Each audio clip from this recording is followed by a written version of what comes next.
Some collectors strictly like circulated coins, some like uncirculated, and others are mostly interested in uncirculated commemorative coins. If you fall into any of these categories, you need to know about the Australian pre-decimal series of commemorative florins. There is only 4 of them, produced between 1927 and 1954, and they happen to be amongst my favourite coins for the following compelling reasons. For a start, they are of course pre-decimal coins, with that old-timey feeling about them, care of their beautiful vintage designs, and they all have a substantial silver content, with the 2 older coins being made from sterling silver. In its day, the florin was worth 2 shillings, the florin demonstrating its greater value via its larger size, having a diameter of 28 millimeters. This larger size making it ideal for presenting the intricate designs of a commemorative coin. Of the 4 commemorative florins, 3 of them were circulated, albeit with limited mintages, with the 1934 to 1935 Victorian centenary florin being produced solely as the only uncirculated commemorative coin. Now, let's have a closer look at each of these coins in turn. The first of the commemorative florins was produced in 1927 to commemorate the opening of the original Parliament House building in Canberra. The opening of this Parliament House in 1927 was a major milestone for Australia. It marked the official establishment of Canberra as the permanent national capital after years of debate between Sydney and Melbourne. This coin should weigh in at about 11.31 grams and at 92.5% silver content contains 0.337 troy ounces of silver. 2 million of these coins were released into circulation by the Melbourne Mint. Surprisingly, they are considered relatively common for the period.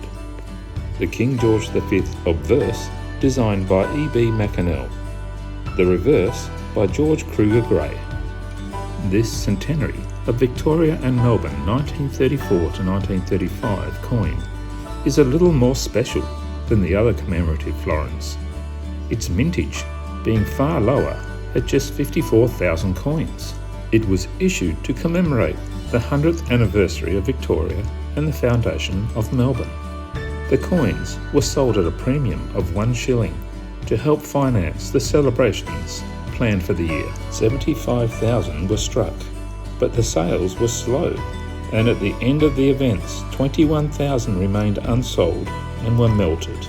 The coin features the centenary logo of an equestrian figure on the reverse, designed by George Kruger Gray.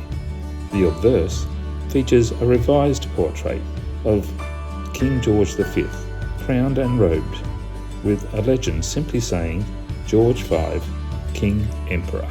It should be noted that many of these coins were gifted to clients of Foy and Gibson. They included a Foy and Gibson bag that is also highly collectible. 1951 saw the release of the 1901 to 1951 Commonwealth Jubilee commemorative coin by the Melbourne Mint to celebrate 50 years of federation.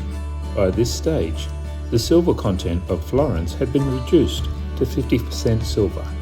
The reverse shows a sceptre crossed with a sword, with the royal crown above and the Southern Cross in the background, designed by William Leslie Bowles.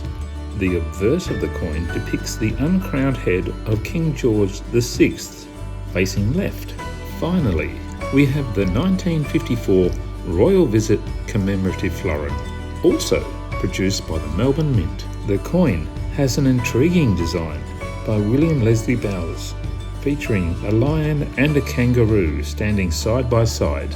Below the design and above the date, the designer's initials, WLB, can be found.